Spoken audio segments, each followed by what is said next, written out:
मोदी जी कितना वक्त लगेगा आपके ये पकौड़े बनने में? कितनी देर से बैठे हैं हम लोग? आपने बिल्कुल सुबह से ही हमें यहाँ पे लाके बैठा दिया है।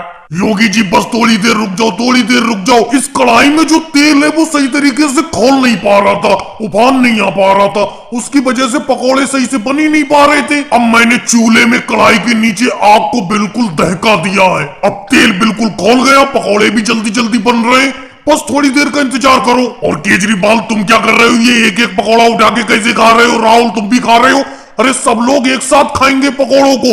पहले इस कढ़ाई में से सारे के सारे पकौड़े निकल जाने दो। अच्छा मोदी जी एक बात बताना, आपकी फसल जब भी अच्छी होती है आप हम सब लोगों को खेत पर बुला के पकौड़े खिलाती हैं। अच्छा एक बात बताओ, अगर आपकी फसल अच्छी होती है तो आप खेत पर ही पकौड़े क्यों बना के खिलाती हो? घर पे क्यों नहीं खिलाती हो? राहुल तुम भी बेतुकी बात करती हो।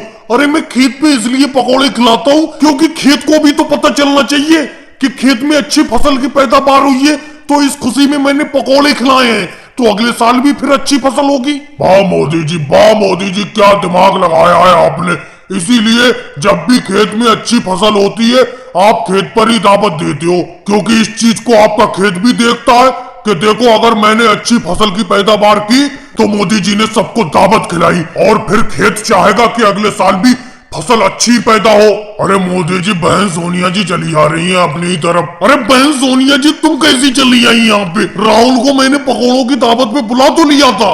मोदी जी मैं चली नहीं आई, मैं इधर ही से गुजर रही थी जब मैंने देखा कि मोदी जी कढ़ाई में पकौड़े तल रहे हैं और कढ़ाई में से खुशबू भी अच्छी आ रही है बहुत पकौड़ों की, इसीलिए आपकी कढ़ाई की तरफ बड़ी चली आई। जब बहन सोनिया जी आप आई गई हो यहाँ पे तो दो चार पकौड़े खा के जाओ। और मोदी जी आपको क्या लगता है जब आपके खेत पे यहाँ पे आ गई हूँ मैं तो दो चार पकौड़े खा के ही जाऊंगी?